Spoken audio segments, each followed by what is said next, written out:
In this video, I'm going to show you real quick how to operate the parking brake on a 2021 Nissan Rogue. Pretty simple process.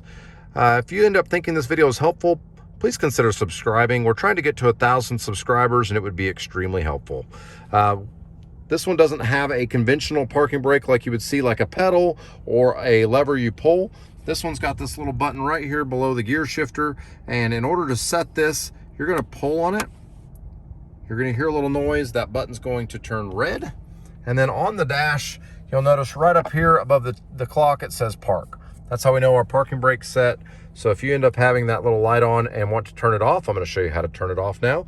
What you're going to do is press on the brake pedal, and then at the same time, you push down on this. You'll notice that red light goes off, and then on the dash of the screen, no longer does it say parking brake. So that's all there is to it. Again, if you would consider subscribing to our channel, it helps us make more videos just like this. Comment with any comments, like if you thought it was helpful. Thanks for watching.